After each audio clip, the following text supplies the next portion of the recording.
Yo, welcome back to the Central Sports Pod. Today we have a special trade deadline and Super Bowl. We're going to start off with Harden to the Cavs and Darius Garland to the Clippers. Full trade details, it was basically a swap except as well as the Clippers also get Cavs' second-round pick.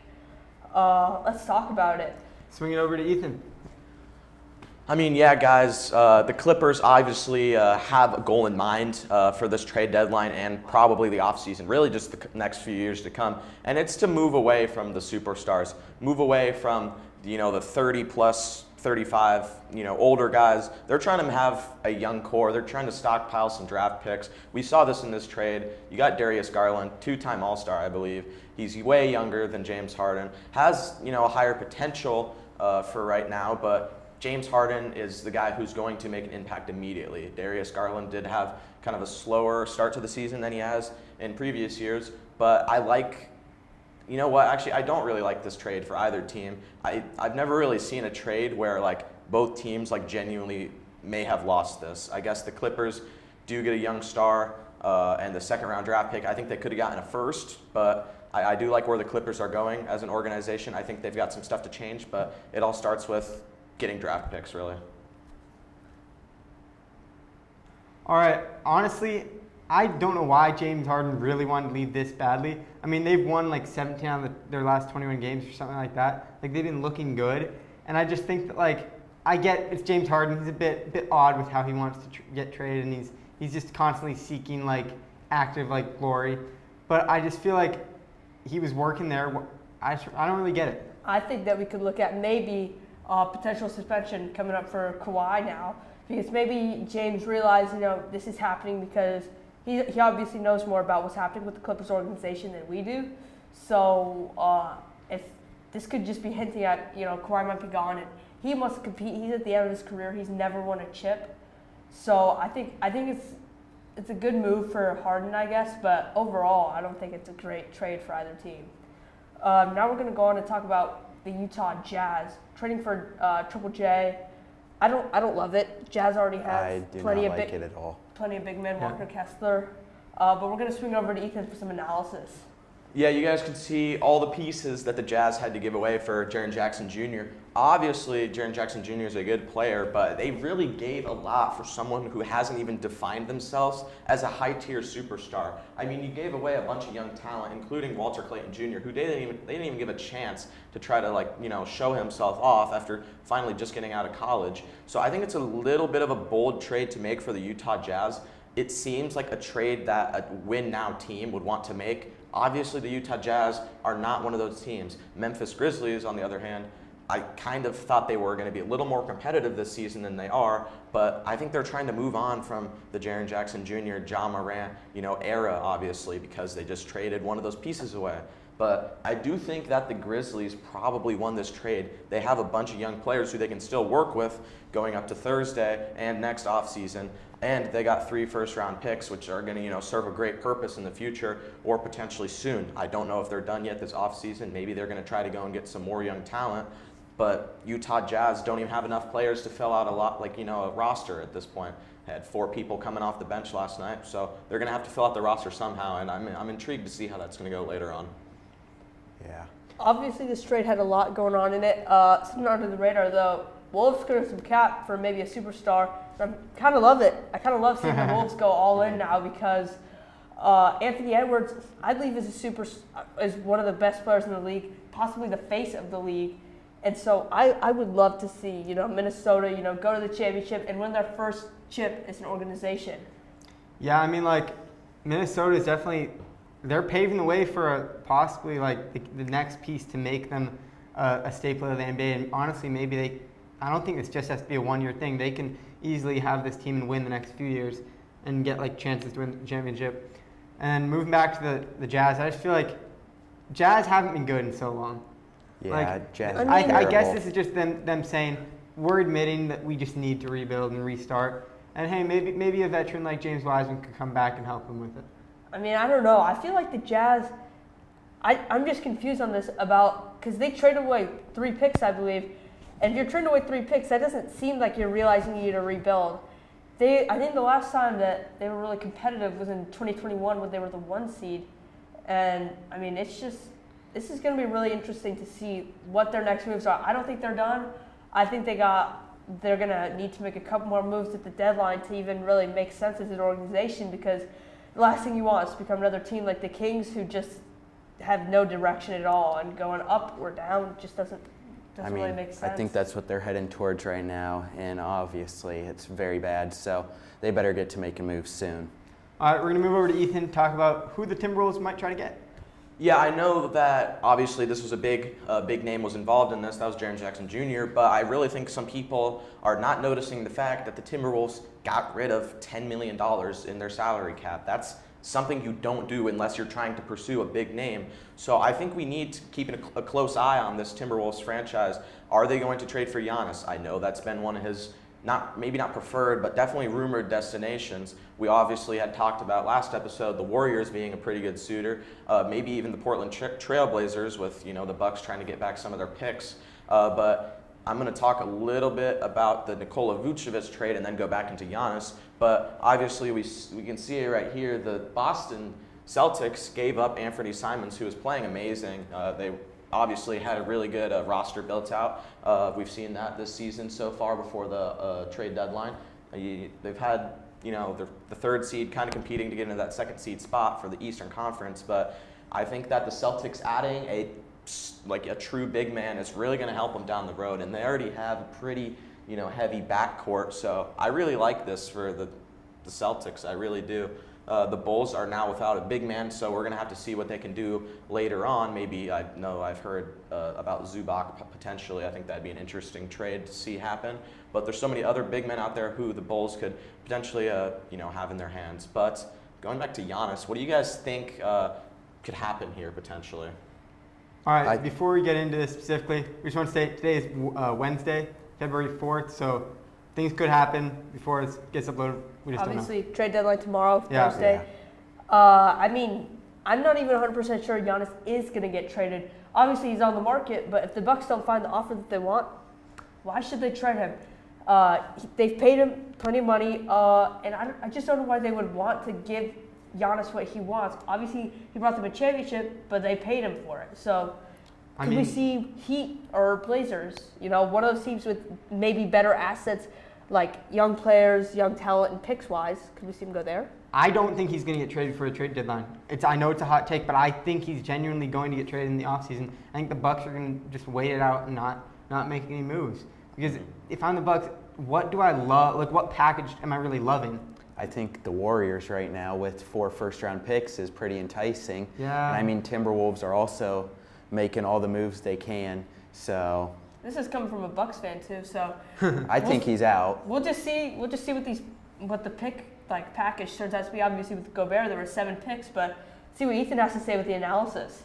To be honest with you, the Bucks are really going to have to push for 5 first-rounders, in my opinion. 5 first-rounders is what you need for a superstar like Giannis Antetokounmpo. I know we saw 3 first-rounders along with a ton of young talent for Jaren Jackson Jr., and that, raises some question. Are NBA teams forgetting the value of these draft picks? I feel like people are kind of just throwing them into these trades, disregarding the fact that, people are going to come into the league who are going to be really good, I know me and Sam talked about that the other day.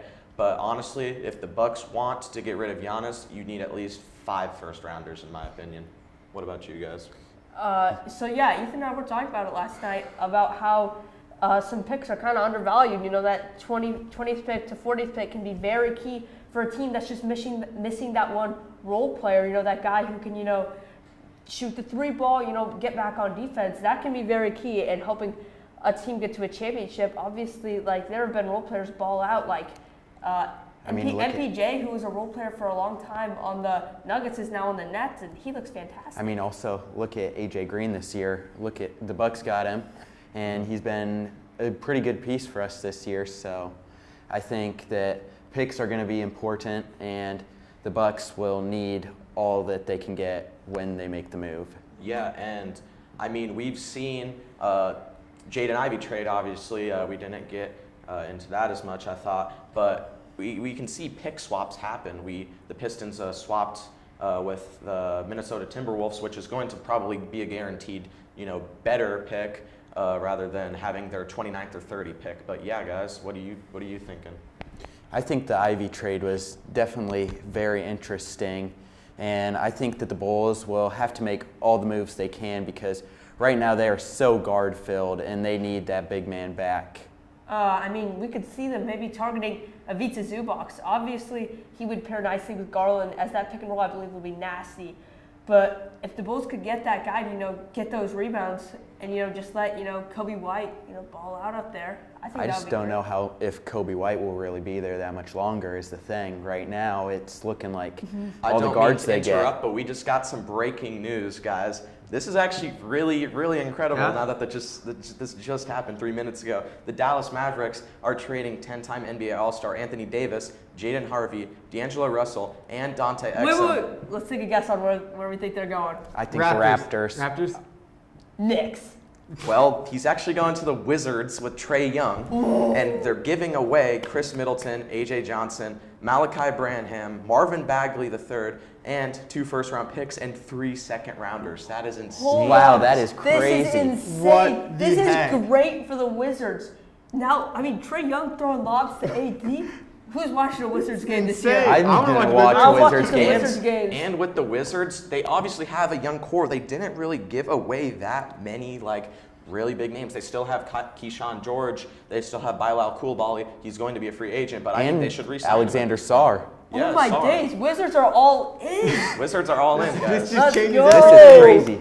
I think my A.J. God. Johnson is going to prove himself too with this deal now. This is top 5 timing of all time. Yeah. Oh my days. All right. I think we're going to move on to the Super Bowl now. All right, we are now moving on to the Super Bowl.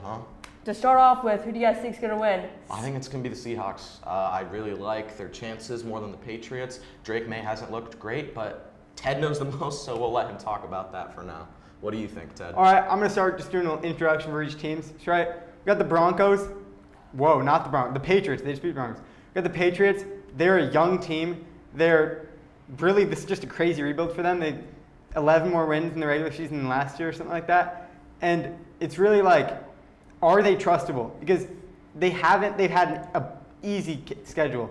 Honestly, one of the easiest schedules I've ever seen. And when you look at Drake May, you look at Trayvon Henderson, rookie running back and stuff like that, the question really is, do you trust the Patriots when the time comes? Back to you guys. I'll be honest, I do trust the Patriots. I do trust Drake May and Stephon Diggs. I think Stephon Diggs is definitely getting the touchdown. I'm looking at maybe Patriots winning. I want the Patriots to win, even though I believe that there's a more likely chance that the Seahawks will win. But my prediction, I'm going to go 24-20, Patriots on top. The thing is that people are underestimating is that Sam Darnold and Drake May have the same playoff experience. Yes. Because Sam Darnold got the bye this year, so he played 1 less game. So technically, they have the same amount of games played in the playoffs of all time. Yeah, I like this Patriots team, and I think that it will be a very good game. But as I've said before, the Seahawks, I've hated on them, but I think they're going to come away with this. I do want to see the Patriots, though, come out with the win. Ted, what do you think? All right, I'm going to go on to the Seahawks right now. So, Seahawks, they've also had a bit of a rebuild. Nobody really expected them to be this good. Personally, I did think they were an 11-win team because they had a pretty easy-ish schedule when the schedule came out, but then it was hard for the most part. But I think when you look at this team, it's just a bunch of guys who either were drafted by the Seahawks and who have been studs in the league, just haven't really gotten the chance at the big stage to shine yet, but they have been delivering this playoff season. And then also guys got DeMarcus Lawrence, who was in Dallas for 10 years or something, moves to Seattle, having a career year, having the best year ever, and he's in his 30s. It's crazy. I think, obviously, being led by Sam Darnold, what a story from Sam Darnold. Goes from Jets to Panthers, being a terrible quarterback, honestly, rebuilds his career in San Francisco, and then Vikings, he's balling out, Seahawks, he's balling out. What do you guys think about Sam Darnold's trajectory? I'm excited to watch him. I thought that he's been great these playoffs. I think that he's going to continue to be great, and I think it's going to be a great QB battle. I believe Drake May has what it takes to, step it up in the playoffs, and that's why I kind of That's why I picked them to win. Drake May is going to cement his future if he can win this game. And Yes. he already pretty much has, just getting to this point, but he needs to win to really solidify himself. And I do think that this game will be a quarterback battle along with a defensive battle. Drake May and Sam Darnold are going to make or break their offenses. They are not going to be able to just rely on the run game all game because of the really great run defenses that both of these teams have. Yeah, I think that this is going to be the quarterback's game to decide. I still am interested to see what Sam Darnold's going to do. Obviously, he's proved himself this playoff, but it's going to come down to those two, and I think whoever has the better game will decide who wins. I think just one thing that's kind of going under the radar is, are we going to continue to see, the Patriots secondary perform well? If the Patriots secondary is performing well and are able to, shut down JSN and Cooper Kupp, then this could easily be, a Patriots blowout. There's not really many roads to where someone's going to really succeed in that position. It's going to have to be all around. The team's going to have to be really good. The defense is obviously going to shine the most in this game, I believe. But Ted, what are your thoughts, honestly? All right, I'm gonna kind of go to the offensive weapons, honestly, because you gotta score to win. So for the Seahawks, really, JSN, he's the best receiver in the league right now, in my opinion. It's him or Puka, and I think he's just a little more reliable when you need it. And I think he's just last year he got 1,000 yards. This year he's led the league in receiving yards, and he's truly just burst onto the scene. And then also Kenneth Walker, it's a split backfield for Seattle, but Zach Charbonnet got injured. And in the last few games with Zach Charbonnet out with injury, Kenneth Walker has been balling out. These are numbers we haven't seen since his rookie year, and I think he's going to be might be the game changer this game. What do you guys think about the Seattle offense? Seattle offense is going to rely on their pass game, I feel like, more so than their run game. I don't know how many touches Kenneth Walker is going to see. They've seen Charbonnet do great this last game and previous games before that. I do think Kenneth Walker is coming off an injury, obviously, so I think they're going to try to, hold him back a little bit. They're not going to try to go out there and run him down the middle 6 plays in a row. They're going to take turns this game. I think that, the pass is going to decide the game, but the run is going to be the unsung hero. Mm-hmm. If one team can get going with that run offense and then start being able to, utilize play action plays and, get their quarterbacks comfy to where, if they need to roll out of the pocket and take a shot, that shot is going to be there because they have to stay up and guard that run defense. Mm-hmm. Yeah, I think that the run game for the Seahawks is going to be what decides it. And I think Kenneth Walker will prove himself still. But let's go back to Ted. All right, I kind of want to talk about Patriots defense. Because Patriots, they're honestly, both their offense and defense are pretty solid. Neither are like next level, but neither are bad. They're both very good, and that's why they're a competitive team, because they have both a good offense and defense. And if you look at their defense, last week against the Broncos, they won the game for them. Broncos' final drive, they got that interception that they needed. And if the Patriots defense can come up big on these third downs for the Seahawks, that is their one way of winning. Because I think their offense is guaranteed to at least be able to do something. It's just, can they stop the Seattle offense? What do you guys think? I think Christian Gonzalez is going to prove himself in this game. And honestly, I think he will be the difference on this defensive side of the ball. I think that if he can get Sam Darnold thrown off and really that whole Seahawks offense, that could be the game changer. Yeah, that's what I was saying. The secondary is going to play a big role in this. Obviously, the wide receiver power of the Seahawks is one of their key pieces, and why, Sam Darnold is able to, perform this well. Obviously, he would perform well otherwise, but, he's obviously not performing to that standard without JSN, without Cooper Kupp. So if the secondary can make him just hesitate just that little bit, and then, maybe he'll throw some picks, or pitchers can get some pressure onto him. It's going to be exciting to watch. Yeah, I think bottom of the line is who's going to disrupt the pass game to the highest extent. I think Christian Gonzalez totally can do that. We're going to just need to see some stops. Who's going to be the hero of this game for the Patriots defense? That's going to be what it's going to come down to. Ted, you want to? I got a little bit of a question for you guys. If there's 30 seconds left in the game, Seahawks have the ball, they're down by 1 score, and they're on the 1 yard line. Are you running the ball or are you passing the ball? What do you guys think? We're going on a fade to Cooper Kupp, back shoulder, touchdown. We've seen it before, obviously. 1 yard line to win the game, 30 seconds left. We talking what down? I'd say maybe like second down. Second down. Run the ball. Try to get it in. Okay, just run the ball. I say you run the ball in Run that the ball. situation. Yeah. Okay. Charbonnet has proven himself. Just run the ball. Realistic answer is though, it's going to depend on what happened on first down, but True. we could, if first down was a run, it was unsuccessful. Second down, you maybe run the ball. If it's not there, you go play action, roll out, quick check down to JSN or Cooper Kupp. They've both got secure hands. I don't see why that's not a touchdown. Yeah. Well, Back to Ted. All right. Final bit of this episode, my prediction for this game. As a Seahawks fan, I try not to be unbiased, but when you look at these two teams, the Seahawks are the better team. They're going to win. My hot take, though, they're not winning by 1 score. They're not winning by 2 scores. They're winning by 3 scores. This game is not going to be close. I mean, PS2 himself said it. Seahawks are winning around 35 to like 7, 14. It is going to be a blowout, and I'm excited for it. That's all I'll say. What do you guys think? Ted, I don't know if they're going to win by 3 scores. I do see them winning, but I just hope it's a good game. I honestly don't care who wins this. As long as it's close, as long as it's something you don't turn off after the third quarter, I'm all for it. I think that's always the thing with the Super Bowl. I love the Super Bowl when it's a close game, when it's exciting. If it's a blowout, I mean, yeah, I can see obviously why Ted would be happy as, he's a fan of the Seahawks, but for someone who their team isn't in it or just is there to, for love of the game, like, it's kind of boring, and it makes you a little sad if, like, there's all this build up and you're getting so hyped, and then it's like what happened last year where Eagles just shredded the Chiefs the whole time and it didn't look close. I mean, that first quarter was like, maybe the Chiefs will turn it on, but then they never did, and then it was like, well, there goes. Yeah, I think that the Seahawks are going to win this game 27-14. I do want the Patriots to win, but I just want it to be a good game. Well, yeah, I mean, that was the NBA trade deadline and Super Bowl special.